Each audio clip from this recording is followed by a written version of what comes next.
No, una encuesta de Rosario 3 y MEC Consultores, raro Rosario 12, porque yo no leo nunca Rosario 12, hace mucho que no leo, refleja que el pesimismo marca a fuego el ánimo de la población. La pérdida del poder adquisitivo, que se ahondó con la devaluación posterior a las PASO, agravó el enojo y la desesperanza, que tienen como protagonista fundamentalmente un nuevo sujeto social, las personas con trabajo que igualmente están debajo de la línea de pobreza. ¿Cómo pueden influir las últimas medidas de gobierno y el factor Milei? Miren esa nube de palabras. Eso es lo que, digamos, se rescata. Los que no lo están viendo, quiero que lo sepan, es una placa donde aparecen todas las palabras que son mencionadas entre los casi 4.000 consultados. Escucha, las palabras que más aparecen con mayor tamaño son preocupación y desesperanza. También con gran tamaño, pero un poco más claro, aparece tristeza, o sea, sería con menor intensidad. Aparece miedo, aparece cansancio, aparece mal, aparece sobreviviendo, aparece hartazgo, desilusión, decepción, enojo, desastroso un poco más chiquito, y aparece muy grande incertidumbre, desánimo y resignación, estrés también. Bueno, son todas palabras que de algún modo ejemplifican el estado de cosas. Cuando ahondan en preguntas puntuales, miren estas dos placas que son muy impresionantes.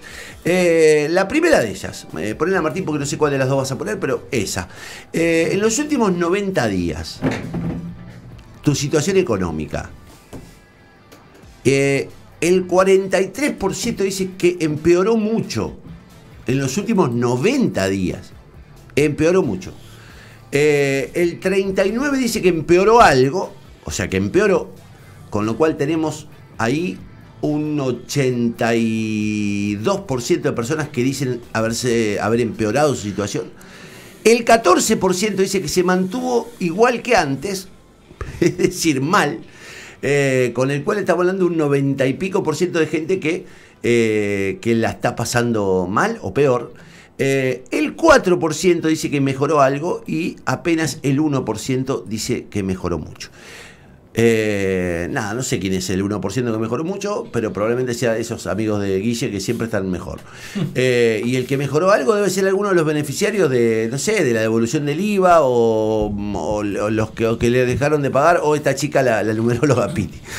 Ese es el primer cuadro. O sea, esta es la situación con la cual uno deduce por qué la gente está como está. Pero miren la lista de problemas que manifiesta la gente. La principal materia de preocupación es, en primer lugar, la inseguridad. La inseguridad. La inseguridad entendida como temor a la situación de violencia pública, ¿no? Inseguridad es temor a salir a la calle, a que te roben, a que te asalten, a que te maten a un familiar. La inseguridad es el principal problema de preocupación de los rosarinos en este caso. Y en segundo lugar es la inflación. La inflación. Que se asocia bastante, 71%, con el tercer lugar, que es estado de situación, economía en general, 67%. El narcotráfico aparece en un cuarto lugar con el 57%, la pobreza en el quinto lugar con un 45%, la corrupción con un 40%, la educación con un 34%, que haya una justicia independiente se baja con un 20%, mi salud y la de mi entorno un 18%. Fíjate cómo los temas generales superan ampliamente a los temas particulares. El cambio climático aparece en un 17%, el maltrato animal, ahí se ve que anduvo Salomé y su gente, en un 12%, y la violencia de género en un 9%. Estos son todos los temas que aparecieron como factores de preocupación del ciudadano hoy. La especialista que llevó a cabo esta encuesta, que es de apellido Calore, es una chica de la fundación, de una fundación que trabajó junto a Rosario 3, se llama Celina Calore, que es integrante del Centro de Estudios Económicos y Sociales Calabrini Ortiz, dice que marca a fuego el ánimo de la mayoría de la población, que se ahondó o que pudo haberse ahondado porque el estudio fue realizado a principios de septiembre, es decir, luego de las PASO y de la devaluación del 20%, y fue antes de que el gobierno anunciara algunas medidas. Pero dice, fue un shock muy fuerte en términos de precios, impacto en los bolsillos, eso dinamitó el ánimo público, En ese sentido remarca que el deterioro de los ingresos fijos comenzó en el 2018, que entre el 2018 y el 2019 se perdieron más de 20 puntos de salario, luego con la pandemia otro tanto más. Lo que vimos a finales de 2022 es que se volvió al nivel prepandemia, pero eso implica que quedamos con los 20 puntos de ingreso menos que se habían perdido en 2018 y que no se recompusieron. Respecto a la política, dice no pudo cumplirse el contrato electoral de mejorar el poder adquisitivo por diversas situaciones. Y dice que hay un nuevo sujeto social que es protagonista central del descontento, lo hablábamos ayer, que son los trabajadores pobres. Gente con empleo cuyo salario, muy bajo en promedio, no alcanza a cubrir las necesidades básicas que incluso engrosan la demanda de asistencia alimentaria del Estado. En los sondeos se refleja cómo los participantes jerarquizan como principales preocupaciones la inflación y la marcha de la economía, apenas por detrás de la seguridad o de la inseguridad, mientras que el empleo recién aparece en el 8º lugar. En fin. En este clima estamos por elegir presidente. Entonces uno a partir de esto entiende muchas cosas. Y entre otras cosas se entiende la cuestión básicamente emocional. Lo que sufrimos es un estado de emociones muy bajas. Muy bajas. Y cuando digo bajas me refiero a negativas. No es que estamos abordados por emociones positivas que nos permiten pensar con claridad, tener una mirada racional. Cuando todo el escenario está tomado por la tristeza, por el miedo, por la desesperanza, por la preocupación, por la incertidumbre, por el cansancio, por el hartazgo, por la desilusión, por la resignación. Y es peligroso, es muy peligroso, es muy peligroso. No sirve de nada que uno lo diga, pero deberíamos correr todo esto al momento de elegir presidente. Estaba pensando en los primeros 3 factores que le preocupan más a la gente, la coincidencia casi exacta con los minutos de televisión que tienen en los noticieros. Como que todo el tiempo estamos bombardeados por inseguridad, inflación, y la otra no me acuerdo cuál era la tercera. Sí, la situación económica general. La situación económica. ¿Pero es irreal? No sé, yo creo que por supuesto que es lo que sentimos todos, pero también también se nos impone en el bombardeo informático y te generan más malestar todavía. Pero sí, se ve en la calle. Para mí lo que se está viendo cada vez más, y por eso es que uno elige por ahí ponerle buena onda a las situaciones, es como ese sálvese quien pueda, que despierta un egoísmo horrible. Como que yo me preocupo por lo mío y ganar lo mío y no perder nada de lo que tengo, y si te tengo que pisar la cabeza te la piso, si te tengo que empobrecer más te empobrezco, si tengo que recortarte derechos te los recorto y a la miércoles. Yo veo esa sensación en todos lados, manejando, en la cola del súper, en mis amigos, en lo que uno escucha. Es eso, yo me salvo yo y lo que a vos te pase me importa 3 pepinos. Mi opinión política es esta, y si mi opinión hace que vos sigas siendo un croto, no me interesa. Que perdimos la capacidad de pensar colectivamente.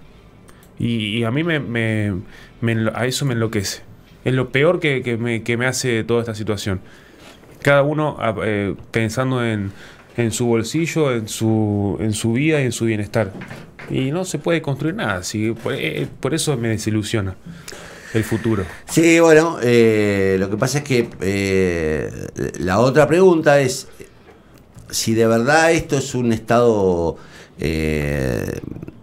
digamos, es la acumulación de muchos años de frustraciones, por otra parte, ¿no? Argentina no había vivido nunca un proceso tan profundo o tan prolongado de crisis económica. Siempre vivíamos alternando con algún proceso de crecimiento, algún proceso pero digo, de verdad también es muy difícil pedir asociabilidad y digamos asociatividad, solidaridad, cuando lo que ves también es el daño que te generaron ese tipo de identificaciones. A mí me resulta muy ruidoso que hoy un grupo de gente esté pidiendo el voto por los mismos que están gobernando hoy. O sea, yo lo digo con toda franqueza, ¿por qué tengo que creer en estos tipos? Sí, me llevaron hasta acá. Entonces me dijeron, bueno, pero los valores, pero si ayer me metí en un grupo de Twitter de esos de audio, se llaman salas o Space. Y estaban discutiendo a propósito de las razones por las que había que salir a militar a Massa. Digo, ¿de verdad me están diciendo eso? Y hay como en la asociatividad un nivel de irracionalidad que prácticamente los convierte a todos en especies de fanáticos que parecen desconocer la realidad cotidiana, ¿no? Y ahí es donde yo creo que también está el desanclaje de la política. Cuando la política le habla al tipo común de cosas que no son las que la gente necesita. Cuando a mí me hablan de los grupos internacionales de poder, cuando me hablan de la explotación del imperialismo, y digo, pero pará, macho, si en el resto de los países de América Latina no les está pasando esto. ¿Por qué nos pasa a nosotros, que estamos elegidos por el mal? Si el resto de los países hicieron más o menos los deberes para vivir macroeconómicamente de manera normal, ¿por qué nosotros? Ya de verdad fuimos elegidos por el ejército de siniestros del mundo para que estemos tan mal, o nosotros tenemos mucho que ver con eso, nuestra clase política tiene mucho que ver con eso, la dirigencia política, los que gobernaron tienen que ver con eso. Entonces yo corro con ese doble sentimiento, el que vos contás, de esa sensación de que la sociedad está desentendida de todo, pero al mismo tiempo entiendo por qué está desentendida de todo. ¿Cómo no va a estar desentendida de todo? Si no han parado de traicionarlos y de frustrarlos y de desembosadamente mentirles. Nosotros nos hicimos un picnic acá con los spots de campaña de Perotti. Pero vos agarrás los spots de campaña de Alberto y de Cristina y bueno, no lo están haciendo, pero es una vergüenza lo que nos prometían. Sí, y después siguiendo con el ranking de preocupaciones, las propuestas que tiene cada uno respecto a la inflación, a la economía y a la inseguridad, también deja mucho que desear. Porque ninguna, comparando países de la región, ninguna resuelve el problema de fondo, al contrario, algunos hasta los empeorarían. Pero ¿cuál sería el problema de fondo? No está a la altura. Porque ahí está la gran discusión. ¿Cuál sería el problema de fondo? Y uno cuando ve inseguridad dice, bueno, la inseguridad, ¿con qué podemos mejorar la inseguridad? Y uno podría decir, no, con mejor educación, con mayor presupuesto en esas áreas, con mejores condiciones laborales, con urbanización de las villamiserias. Y las propuestas no van ninguna por ese lado. Es una cárcel con el nombre de Cristina, armémonos todos y caguémonos a tiros, y el otro que parece una babia que no ataca ningún problema. Son las tres principales propuestas. O hagamos todo un mejunje de planes y beneficios, y entre comillas beneficios, y cuestiones tributarias y demás, que te hacen un merengue que no sabes cuál tarjeta usar, qué beneficio de la tarjeta usar, qué día ir al súper. Esas son las tres propuestas.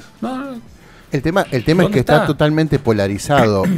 Me parece a mí, porque digo, lo que dice Guillermo está perfecto. Sí. Educación básicamente. Mejorar el tema de la red de agua, de cloacas para las villas miserias y todo eso. Pero eso sería el mediano y largo plazo, que es lo que no está pensando los dirigentes argentinos. En el mediano y largo plazo. Es que no hay en solución. El corto plazo está bárbaro el tema de los retenes, el de, allanamientos y todo, y controles y todo eso. Pero me parece que deberían hacer las dos. Sí, porque lo hay que resolver ahora, se resuelve ahora. A mí me sorprende algo que no aparece en ninguna campaña, que yo haría campaña con eso. Yo no sé por qué no lo hace nadie, que es comprometerse a hacer una revolución educativa, que es meter doble escolaridad, recuperar a los pibes en la escuela, obligarlos a los pibes a ir a la escuela, invertir masivamente en docencia, en infraestructura escolar. Bueno, eso es pensar a largo plazo como nación. Claro, ese es el tema. Pero tiene efectos a corto plazo. Totalmente. Digamos, si vos metés a los pibes, a todos los pibes que tienen que ir a la escuela, y van a la escuela, y en las escuelas hay condiciones, y hay infraestructura, y hay contención, bueno, macho, empezás a resolver un problema, que es sacar a los pibes de la calle, y empezás a reducir la oferta que tiene el mercado delictivo. Y a mí me impresiona la falta de audacia en ese sentido, porque son cosas que con 2 o 3 puntos del Producto Bruto lo haces. Y acá estamos pensando... Bueno, Santa Fe, yo me acuerdo que no me acuerdo si fue en el gobierno de Antonio Bonfatti o de Miguel Lifchitz, que estaban los planes, sí. Porque yo iba a estudiar a una escuela de herrería y había un montón de chicos que estaban en situación de ser trapitos y todo eso, y que iban a estudiar, y que los locos, por ahí ponele, hacían el primer año de herrería nada más, y ya se las ingeniaban para poder hacer parrillas, para poder hacer posaplantas, y ganarse un mango y empezar a tener una vida. Y eso después desapareció. Desapareció. Todo lo que era plan de contención en Santa Fe desapareció. Aparte fue algo de corto plazo y de largo plazo. Sí. Y fíjate que no garpa. No garpa. No, porque si vemos lo que muestran los medios, el ranking de preocupaciones que tenemos todos y las propuestas que se ven al público, aparece. Sí, pero en mitad de tabla y no una reforma profunda. Uno cuando habla de educación, acá eliminaron la repitencia. En el séptimo lugar aparece. La repitencia y los docentes hacen muchos paros. Ahí va. Pará, loco, es mucho más amplio, pero es más profundo, más sensible. Hay algo que a mí, que si se quiere es la conclusión, la sensación que tengo yo es que hay un mensaje de la sociedad hacia la sociedad y de la política de algún modo también, que me parece que le conviene bendecirla, que es: no hay salida. ¿Viste? La sensación es: no hay salida. De esta no hay salida.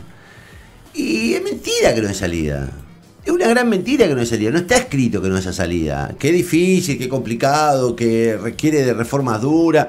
Pero qué mentira que no hay salida. Y a mí lo que me parece increíble es que estemos afrontando una elección de presidente en un estado tan lamentable, desde lo emocional. Y con una emoción tan negativa. Tan negativa. O sea, sin ninguna clase de ilusión. Que no aparece en ningún lado la palabra ilusión. No aparece en ningún lado la palabra esperanza. No aparece en ningún lado la palabra entusiasmo. Entonces digo, eso creo que nos va marcando un poco qué es lo que va a salir de todo esto.